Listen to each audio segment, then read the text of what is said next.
guess starting in the 17th century, Japan had restricted exchanges with foreign countries.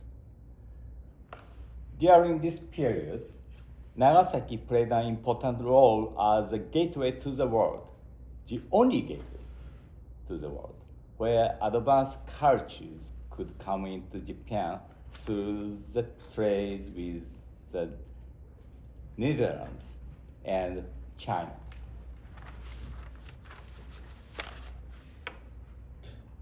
There is another side to Nagasaki, however. It is a wartime atomic bombing site. 80 years ago at 11:02 a.m. on August 9, 1945, the second atomic bomb in human history exploded over Nagasaki. These are photos of the area around the hypocenter, taken before and after the atomic bombing. The left photo was taken on August 7th, 2 days before the atomic bombing. You can see from this photo that this was an area where people lived their ordinary lives with many houses and schools. The right photo was taken 1 month after the atomic bombing. By the end of that year, 74,000 died, and an additional 75,000 were injured. The estimated population of the city at that time was 240,000, which means that 1/3 of all over citizens were killed. The precious life of each and every one of these 74,000 individuals was taken away. It makes us realize once again the devastating impact and inhumane consequences of a single atomic bomb. Both of my parents are atomic bomb survivors or hibakusha. In fact, my mother's birthday is August 9th and turned 12 years old on the day of the atomic bombing. However, for the nearly 80 years since that day, she has not been able to celebrate her own birthday. Both of my parents were in their respective homes on August 9th near Nagasaki's downtown, which were located about 3 kilometers away from the hypocenter but were thankfully unharmed. The primary target in Nagasaki was near my parents' house. However, as this area was covered by clouds that day, the atomic bomb was dropped over the Urakami area, which was visible from a crack between the clouds. If the atomic bomb was dropped over its primary target, both my parents would have perished, and I would never have been born.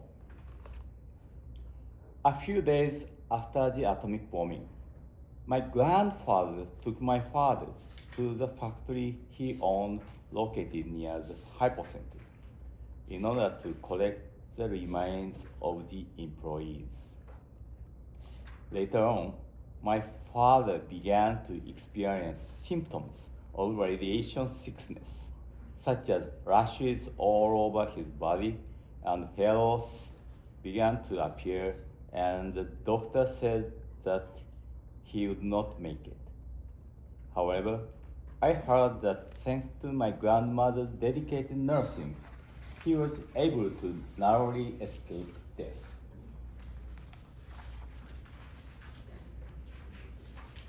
Those who narrowly survived the atomic bombing sustained physical and mental wounds that will never heal. People were blown off their feet by the intense blast of wind, and their bodies were showered with glass and wood splinters.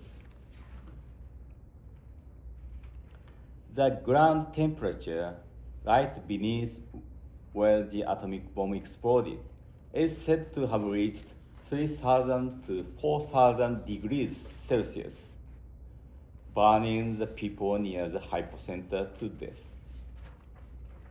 The biggest difference between the atomic bombing and other war damage is the damage caused by radiation.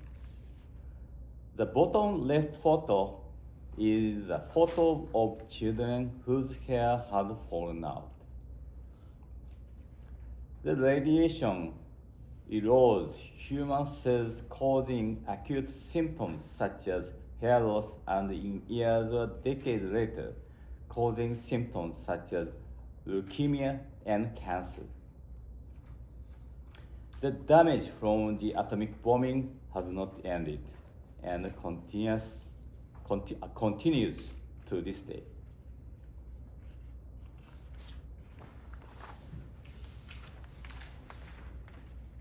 The hibakusha, who narrowly survived the atomic bombing, not only suffered physical pain, but also suffered from psychological pain caused by discrimination and prejudice. Despite such suffering, the hibakusha resolved to never let anyone in the world go through the same experience they did. And for the sake of all of us living in their future, they have continued to appeal for the realization of a world free of nuclear weapons by sharing their painful experiences. In December of last year, the Japanese hibakusha organization Nihon Hidankyo was awarded the Nobel Peace Prize. This award represents the international recognition of the hibakusha's long-standing and steady efforts to abolish nuclear weapons.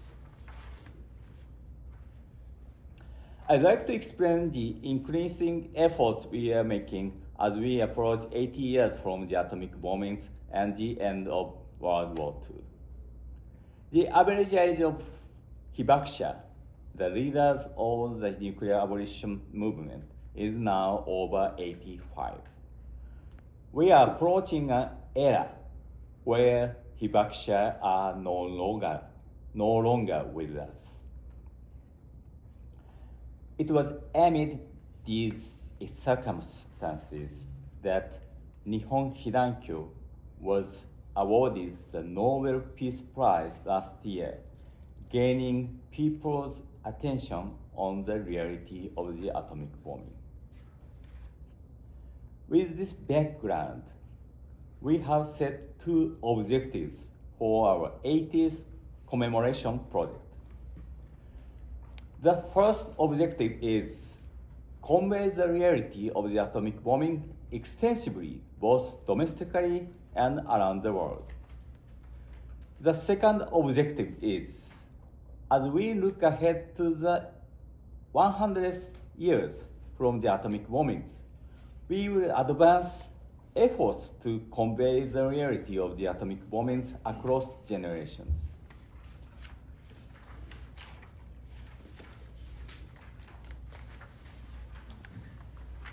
Today, I'd like to introduce two initiatives we are taking to convey the reality of the atomic bombings extensively, both domestically and around the world. First is the General Conference of Mayors for Peace that will be held in Nagasaki from August 7th to 10th. The objective of this conference is to convene the representatives from each member cities to discuss strategies for creating a peaceful future without nuclear weapons in collaboration with member cities, their citizens, and NGOs.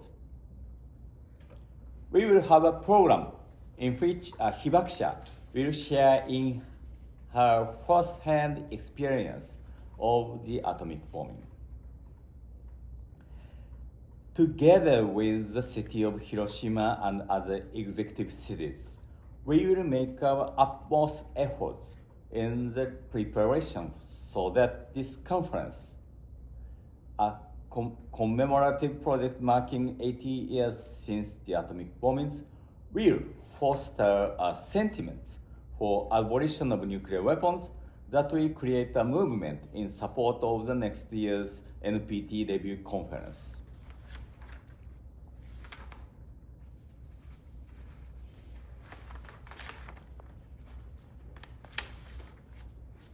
Second is the Hiroshima Nagasaki Atomic Bomb and Peace Exhibitions. This is a joint project with the city of Hiroshima. We will hold an overseas exhibition in Honolulu City and Perth City in Australia. The Perth exhibition has already been held.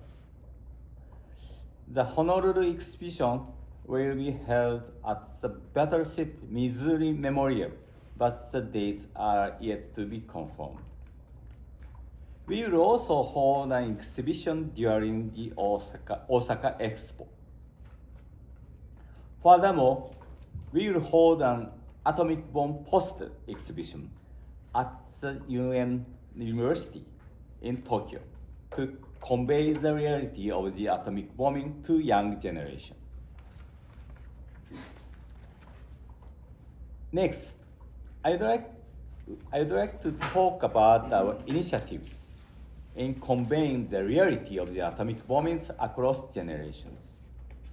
In order to continue conveying the reality of atomic bombing across generations, we need to collect and save materials, preserve and secure places, and foster the human resources necessary to convey the reality of the atomic bombings.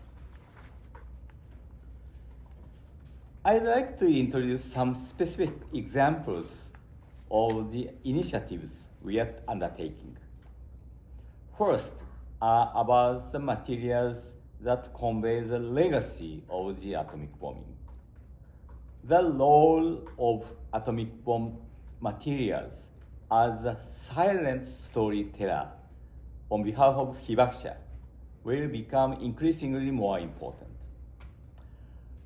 We are conducting additional research and interviews to enhance the stories behind these materials in order to reflect the life and the personality of the owner. Next are places that convey the legacy of the atomic bombing. The Atomic Bomb Museum serves as the base facility of our city's peace initiatives. We are renewing our exhibits by utilizing digital technology that will allow visitors to view the damage from the atomic bombing not only as an event in the distant past, but as a distinct threat we all face.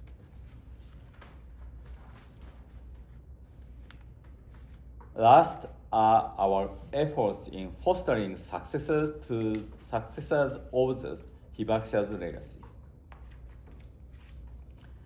The photo on the left is of a peace volunteer guide who offers guided tours to the sites related to the atomic bomb, including the Atomic Bomb Museum, to convey the reality of the atomic bombing. On the right is a hibakusha legacy successor who received training to present lectures telling of the hibakusha's experiences in public spaces like schools and our communities. Fostering human resources to work for peace is another part of our initiatives. This is the Nagasaki Youth Delegation. This program aimed at developing the next generation of human resources since its founding in 2013, offers young people the opportunity to learn about this current international situation, strive with the latest generation of nuclear weapons, meet people working in this field from around the world, and grow the power to turn the knowledge into action. In closing, I'd like to share the following message. Nagasaki must remain the last atomic bombing site. Hiroshima will forever be engraved in history as the first atomic bombing site. But whether Nagasaki will remain as the last depends on the future that we create. In order to ensure that Nagasaki remains the last atomic bombing site, we will continue to appeal for the abolition of nuclear weapons and work towards fostering the culture of peace. Thank you very much for listening.